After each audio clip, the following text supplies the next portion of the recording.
And to take this conversation further, John Potts is joining us live on this broadcast, a professor of political science at Northeastern University. He's joining us live from Boston, United States.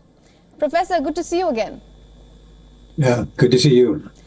We have been studying the state of Pennsylvania for quite some time now. Would you agree with our assessment that this is going to be the main battleground state? Yeah, I mean, clearly it's critical. I think both candidates see it that way.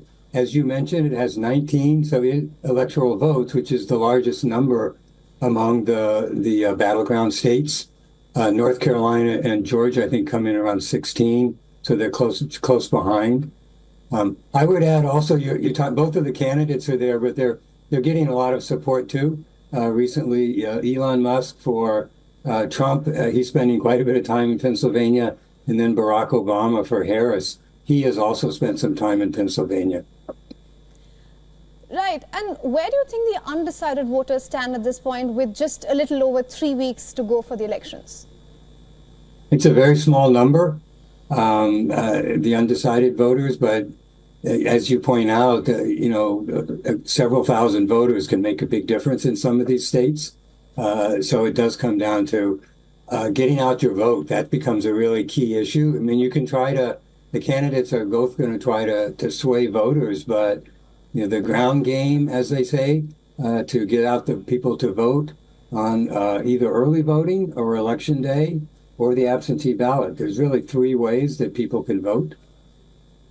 Right. Professor, before I let you go, I want your insights on an incident that took place on Saturday. There was a man with ammunition and guns and fake passports who was arrested and then, of course, released just outside Trump's rally.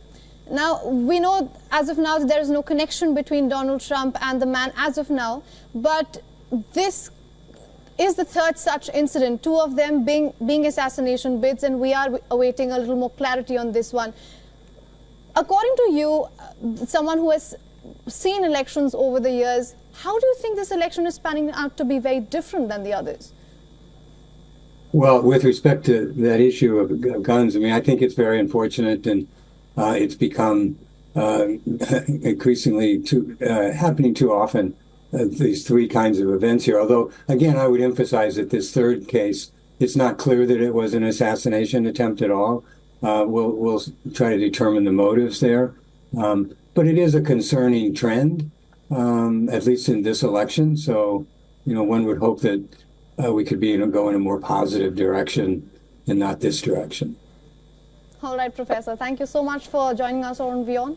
Good to see your optimism. Okay. Thank you.